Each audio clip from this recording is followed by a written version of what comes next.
네. 여러분, 오늘 행정 조직론 파트를 시작하도록 하겠습니다. 조직론은 전체적으로 크게 세 가지 이슈에 집중을 하게 됩니다. 먼저 조직에 대한 정의를 한번 볼까요? 조직이란 이 다음 파트에 보면 조직의 정의가 나와 있습니다. 다음 페이지를 보면 두 사람 이상이 목표 달성을 위하여 구성한 유기체다. 이게 조직이라고 봅시다. 자, 조직이란 두 사람 이상이 목표 달성을 위해 목표가 있죠. 목표 달성을 위한 조직한 유기체다. 이렇게 조직을 정의해 봅시다. 크게 이 조직론은 크게 세 가지 이슈를 쟁점을 머릿속에 가지고 조직을 학습해야 됩니다. 첫 번째 이슈는 쟁점은 이 두 사람 이상이라는 얘기는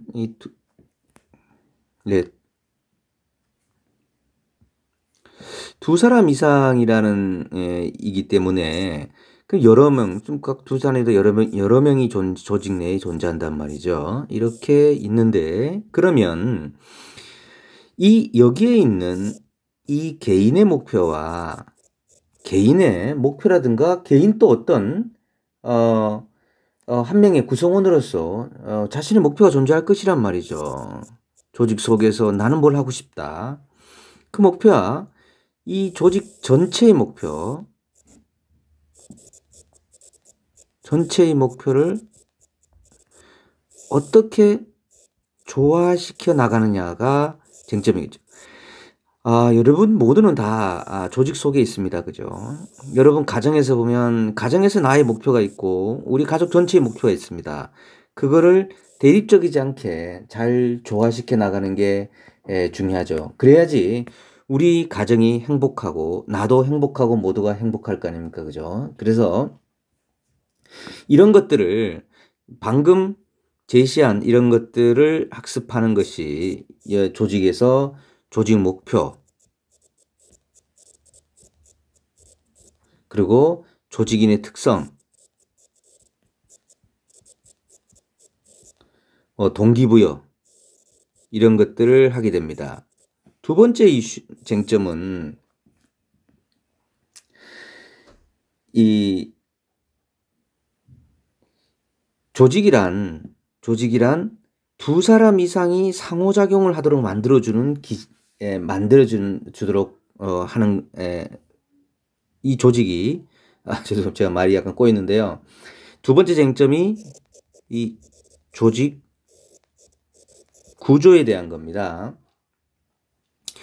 이 조직이란 유기체인데 조직 구조란 이 유기체 내에서 구성원 간 관계의 유형을 결정하는 겁니다.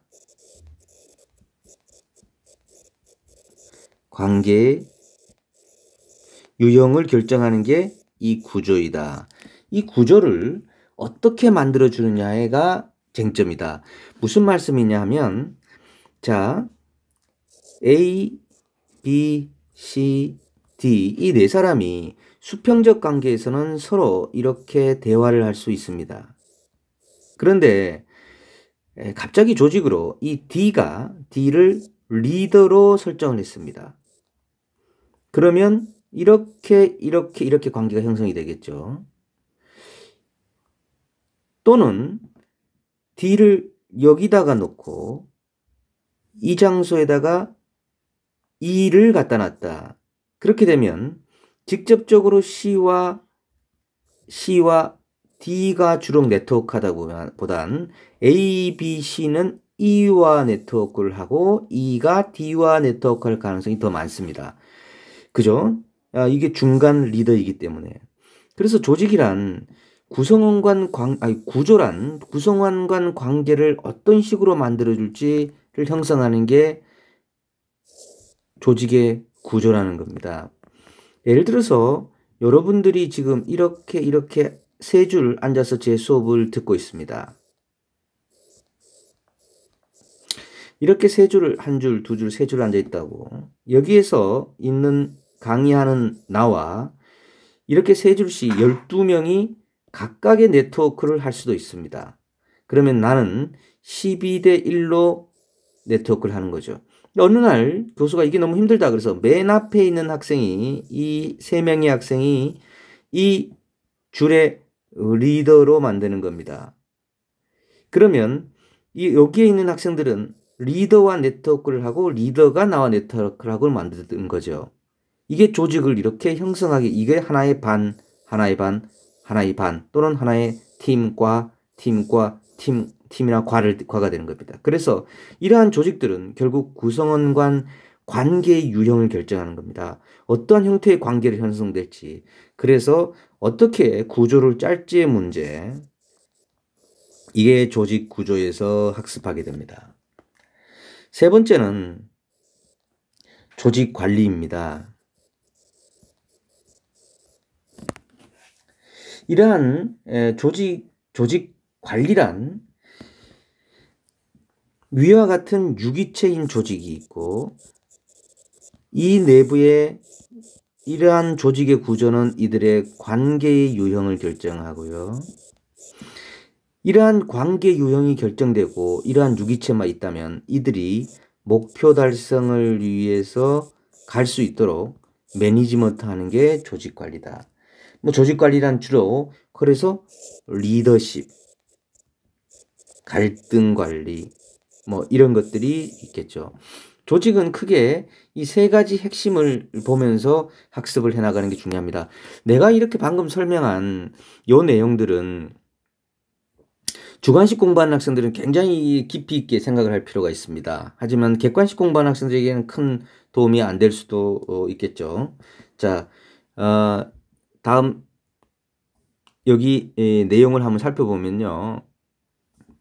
자, 조직이란 두 사람 이상의 목표 달성을 위하여 구성한 유기체입니다. 여기서 조직의 쟁점은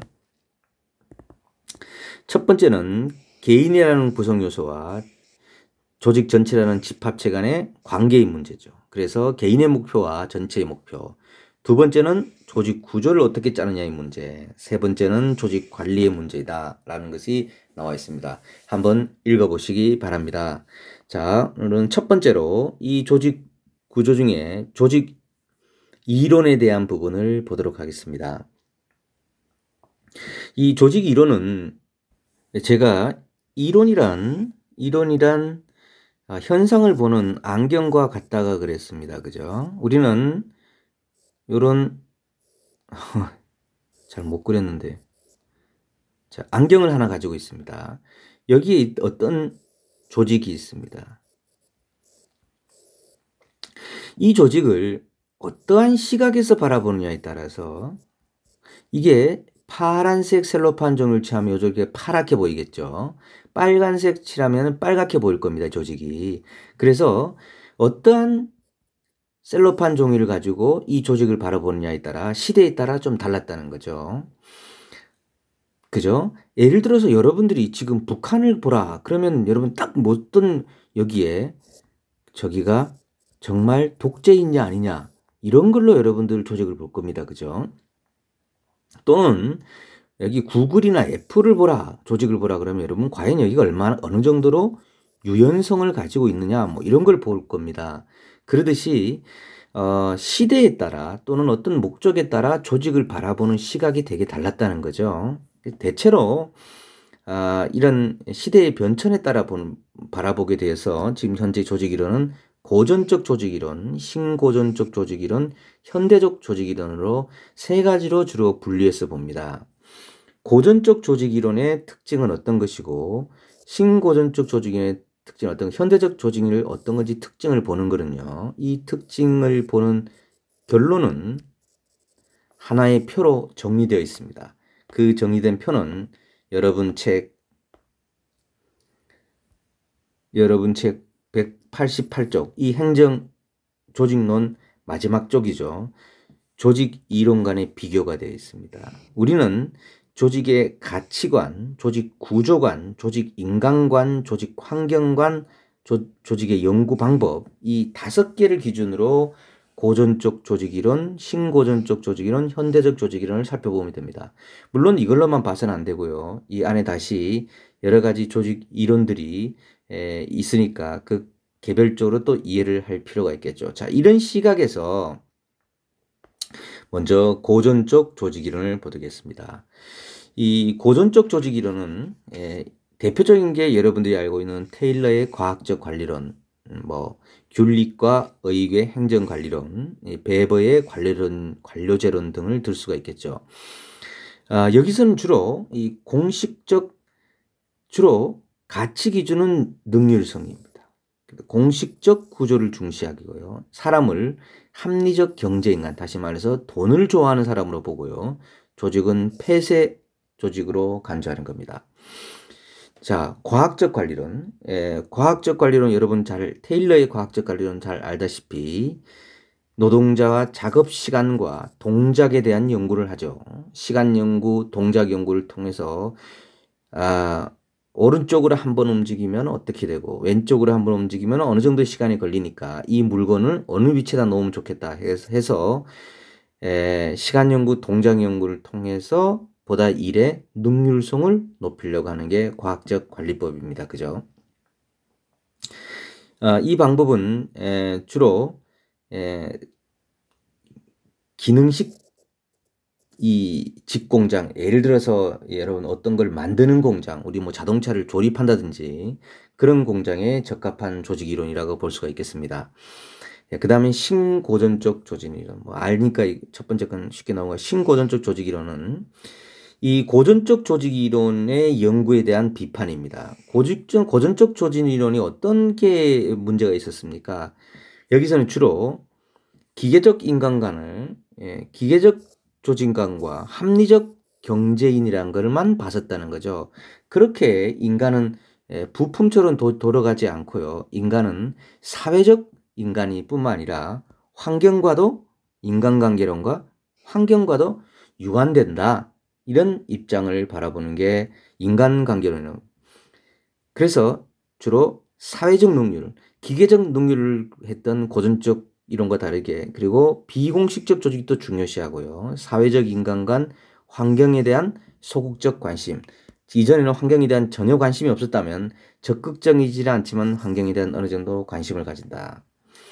당연히 여러분들이 알고 있듯이 인간관계론은 이 호선 공장 실험에서 메이어가 실험을 했더니 기존의 과학적 관리론처럼 이 조명의 명암에 따라 생산 결과에 달라지는 게 아니라 사회적 관계에 따라서 오히려 생산성이 달라지더라는 거죠.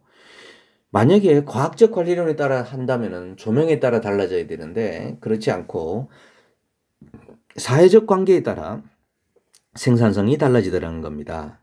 그것을 발견했죠. 그래서 인간관계론은 비공식 조직, 집단 간 상호관계들을 굉장히 강조하게 됩니다. 그래서 이 민주적, 인간적 관리 기법을 보다 더 중요시하게 되죠. 자, 인간관계론 이후에 나타난 게 이제 현대적 조직이론입니다. 현대적 조직이론은 여러 가지가 있습니다만 주로 현대적 조직이론은 일반적으로 기계적, 기계적 능률을 했던 게 과학적 관리론, 사회적 능력이 인간관계론. 근데 이것뿐 아니라 다양한 가치를 추구한다. 그리고 조직 구조의 다양성을 인정하고 자아실현, 복잡인을 사회적 인간을 봤다면 그런 것들이 인간관계라면 자아실현과 복잡한 인간관계, 그리고 환경에 대한 소극적 관계가 아니라 환경에 적극적으로 상호작용하는 걸 강조하게 되는 게 이 현대적 조직이론입니다. 여러분, 현대적 조직이론은 각각의 조직 이론들을 현대적 조직이론 전반적 이런 걸 이해하는 건 쉬워요. 근데 각각의 조직 이론들의 특징을 이해하는 게 여러분들 쉽지 않습니다. 첫째, 상황론적 조직 이론입니다. 상황론적 조직 이론은 어떤가요? 상황에 따라 조직이 달라져야 된다는 거예요. 그래서 모든 상황에 적합한 유일 최선의 조직 설계는 없다는 것을 출발하는 거죠. 그래서 이런 상황이면 이런 조직, 저런 상황이면 저런 조직이 필요하다는 거예요. 그래서 조직이 처한 상황을 강조하게 됩니다. 상황에 따라 조직을 다르게 설계해야 된다라고 보는 겁니다. 그렇다면 상황인 몇 개입니다. 상황은 수만 가지겠죠. 이 세상에 조직이 처한 상황이 같은 게 어디가 있겠습니까? 모든 이 세상에 조직 1만 가지가 있다면 1만 상황이 있을 겁니다. 그러면 연구가 안 되죠. 조직이 일만 상황이 있을 겁니다 하면 도대체 행정학이 뭡니까? 그럼 학자들은 어떻게 합니까? 이 1만 상황을 이렇게 구분해서 그래도 뭐 위기에 있는 상황 또는 뭐 재난에 있는 상황, 안정적인 상황 또는 뭐 변동하는 상황 이렇게 나눠야 될 거 아닙니까? 그죠? 이렇게 나누다 보니까 이 만 가지를 한 30가지로 나눈다. 이렇게 되니까 이게 뭐죠? 중간 범위가 된다는 거죠. 그래서 중범위 수준의 연구를 한다. 이 말은 뭐냐면 조직 상황이 많은데 이 모든 연구를 다 하는 게 아니라 어느 정도 가운데 몇 개씩 잡아서 이렇게 연구를 한다. 이렇게 된 거예요. 상황이 많은데 상황을 만 가지를 다 하는 게 아니라 몇 개지 모아서 한다. 이래서 미들 레인지 연구라고 해서 이게 중범위 연구입니다. 범주화해서 한다는 거죠. 무슨 말이냐면 단국대 학생에 대해서 연구하시오. 그럼 우리 학교 학생이 1만 명인데 이걸 어떻게 다 연구한단 말이에요. 그러면 나눠야 되겠죠. 남학생, 여학생, 또다시 이 공과대학 쪽의 학생, 문과대학 학생, 사회대학 학생 이렇게 이런 식의 나누는 걸 중범위 연구라고 한다는 겁니다. 자, 상황론적 조직이론, 그다음에 주인 대리인 이론, 우리 주인 대리인론 또는 본인 대리인 이론이라고 합니다. 이 주인 대리인, 본인 대리인 이론은 행정학에서 자주 나오는데 한번 제가 설명을 해보겠습니다.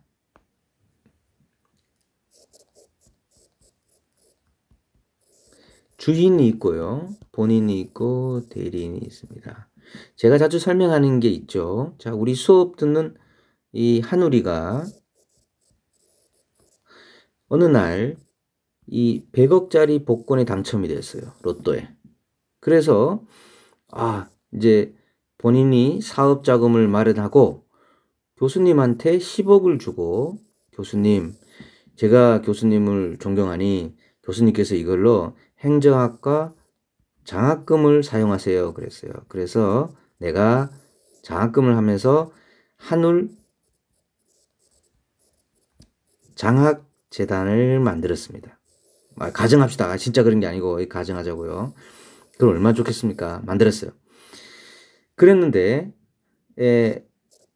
그래서 한우리는 나머지 90억을 가지고 사업을 하고 있어요. 그래서 이제 차도 있어요. 비서도 있고. 그래서 이제 처음에 장학재단을 만들 때 나한테 이 장학재단을 장학재단 책임자는 남교수예요. 남적을 교수입니다. 처음에 교수님에게 부탁하러 왔을 때 교수님이 소나타를 타고 다녀요.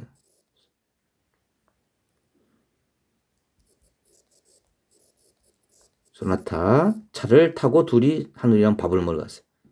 한우리가 그 다음에 1년 뒤에 내한테 10억을 맡긴 1년 뒤에 오니까 교수님 차가 갑자기 벤츠 S클래스로 바뀌었어요. 한우리가 갑자기 놀랍니다. 그러면서 내가 남 교수님을 존경하기 때문에 이 재단에 돈을 맡겼는데 10억을 맡겼는데 교수님의 차가 갑자기 소나타에서 1년 만에 벤츠 S클래스로 바뀌었어? 이상하다. 자, 여기서 주인은 누구고 대리인은 누구입니까? 주인은 한우리예요. 10억의 주인이잖아요. 대리인은 누구예요? 남 교수예요. 자, 이 10억에 대한 정보를 누가 많이 가지고 있어요? 한우리는 지 돈이지만 몰라요. 남 교수가 이 돈에 대한 정보를 가지고 있어요. 정보가 일단 비대칭적입니다. 그죠? 그래서 한우리는 이제 남 교수를 합리적 의심을 하게 되죠. 그리고 또 남 교수는 뭐죠? 기회주의적 행동을 할 수 있어요. 갑자기 돈이 10억이 제자가 맡기니까 슬쩍 해가지고 소나타에서 벤츠 S클래스를 차를 바꿔버리는 기회주의적 행동을 할 가능성이 대단히 높습니다. 이게 주인, 대리인 모형입니다. 자, 주인, 대리인 모형은 주인이 대리인에게 뭘 맡겼어요.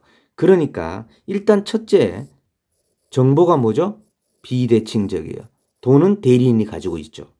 둘째, 대리인은 기회주의적 행동을 하게 돼요. 왜? 주인은 돈이 없고 나는 돈이 있으니까. 돈 직접 내가 정보를 더 많이 가지고 있으니까. 또 이전에 1억이 이전에 대전제가 있습니다. 세 번째 전제.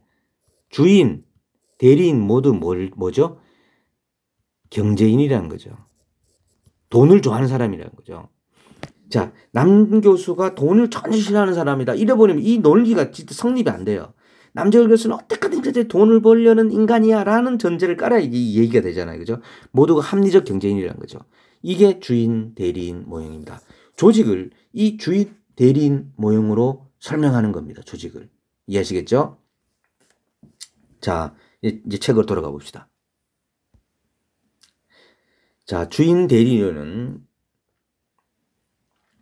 대리인 이론에서 조직은 소유주와 근로자의 계약관계를 본다. 본인은 대리인에게 권한을 위임하고, 즉 한우리는 남교수에게 권한을 위임하고 대리인은 본인의 행동을 대신한다. 그런데 이 둘은 각각 자신의 이익을 취하기 위해서 노력하는 거예요. 예. 그래서 결국 대리인은 주인 관계의 효율성을 제약하는 요인이나 정보의 비대칭 대리인의 기회주의적 행동이나 그 제약 요인의 통제에 관한 연구가 주로 어떻게 하면 대리인과 주인과의 관계를 합리적으로 이끌어가느냐 이런 것들이 주로 연구가 있다는 거예요. 자, 그래서 여기서 첫째는 뭐죠? 모두 합리적 경제인관을 가정하고요. 이 주인 대리인 모형은 여러분 이 조직 이론에 현대적 조직 이론만 나오는 것이 아니라 이 전반적으로 행정학에서 나오는 거니까 그냥 딱 지금 설명을 듣고 이해를 하고 해야 됩니다. 정보의 비대칭성, 대리인의 기회주의적 행동이죠. 자, 이런 것들이 나타나는 이론이다 알아두시고 다음 거래 비용 이론을 봅시다. 거래 비용은요 어떻게 생각하셔야 되냐면은 모두가 거래 비용이 자 이렇게 봅시다. 여러분들이 우리 학교 사회대 교학팀이 있죠. 2층에 우리 사회대 교학팀이 있습니다. 그리고 옆에 보면 또 다른 데에 보면 문과대도 교학팀이 있고요. 공과대도 교학팀이 있어요. 우리 학교는 이렇게 다 교학팀이 있고 또 어떤 거죠? 학생처도 있고 장학팀도 있고 또 본부에 보면은 이 본부에 이 교무팀도 있습니다. 그죠? 뭐 학적과도 있고. 자, 그런데 자, 이 조직은 다 물론 전부 단국대지만 이 학생처 처장이나 과장하고 교학팀의 이 팀장과의 사이에 서로 간에 이 교류가 잘 되겠느냐? 여러분 조직에 가보면 이 하나의 조직이 별도로 형성되어 버리면 과단위로 돼버리면 서로 간에 정말 정보 교환이 안 돼요. 그래서 뭐 하나 자료를 달라 그래도 서로 잘 안 줘요. 이렇게 서로 장학팀에서 이쪽 서로를 잘 안 주는 거 이런 것들이 사실 다 비용이라는 거죠. 비용. 그래서 어떻게 보면은 이 비용을 줄일 수 있는 방법은 뭡니까? 이 전체를 아우르는 부총장, 총장이 제대로 정보를 주게끔 서로 교류를 할 수 있게끔 만들어야 되는 거죠. 이런 조직 관리가 필요하다는 겁니다. 이게 거래 비용 이론입니다. 아시겠죠? 시장에서 조직 간 거래를 통한 비용뿐만 아니라 조직 내부, 그러니까 단국대 내부에서 발생하는 비용을 비교 분석하여 조직 전체의 비용을 최소화하려는 것이다. 자, 조직을 거래 비용 감소를 위한 장치로 본다. 자, 거래 비용 감소를 위해서 조직을 여러 가지로 짜는 겁니다. 그죠? 그래서 예를 들어서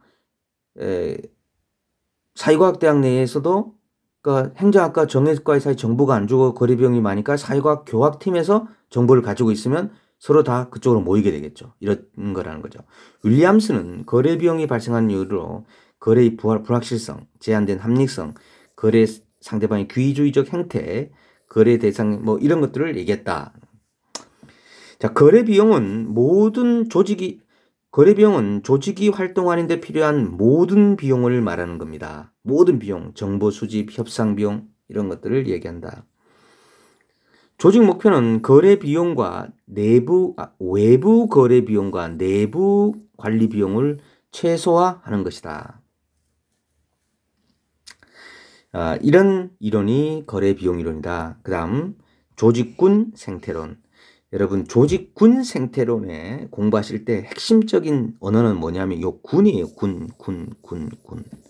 자, 지금까지는 우리는 하나의 조직들을 보고 얘기했는데요. 조직군 생태론은 여러 조직을 봅니다. 다시 말해서 대학이라 그러면 한 200개 정도의 우리나라에 대학이 있다. 그러면 그 200개 대학을 다 이렇게 모아놓고 보는 거예요. 이게 군집이잖아요. 이 대학 중에 살아남는 대학과 죽은 대학이 있더라. 이렇게 죽어가는 대학이 있더라. 적자 생존이 있더라면 그러면 사는 대학은 왜 살고 죽는 대학은 왜 죽느냐. 이게 조직군 생태론입니다. 연구하는 게. 아시겠죠? 군이다. 군집이다. 자, 환경에 가장 적합한 조직 특성을 가진 조직이 선택되고 생존하게 된다는 것을 설명하는 겁니다. 분석의 단위는 개별 조직이 아니라 조직들의 집합체인 조직군이다. 이게 중요한 겁니다. 그리고 환경에 대한 조직의 적자 생존을 설명하는 겁니다. 어떤 대학은 죽고 어떤 대학은 산다. 그래서 생물 진화론을 원형해서 설명하게 되는 거죠. 자, 그 다음 자원 의존 이론입니다. 자원 의존 이론은 조직이 헷갈리면 안 되는 게요. 조직이 자원에 의존하기 때문에 환경에 의존한다고 생각하는데 그 반대예요. 이론은 조직과 환경과의 관계에서 조직이 주도적이고 능동적인 역할을 강조하는 겁니다. 자, 우선 삼성이라는 조직을 봅시다. 삼성이라는 조직은 대개 조직이 외부에 의존적이기도 해요. 왜? 자, 기재부 안에 국세청이 있습니다. 국세청에서 조세법을 만들어서 세금을 어떻게 하느냐에 따라서 삼성이 세금을 얼마나 내느냐에 따라 다르지죠. 그죠? 그렇잖아요.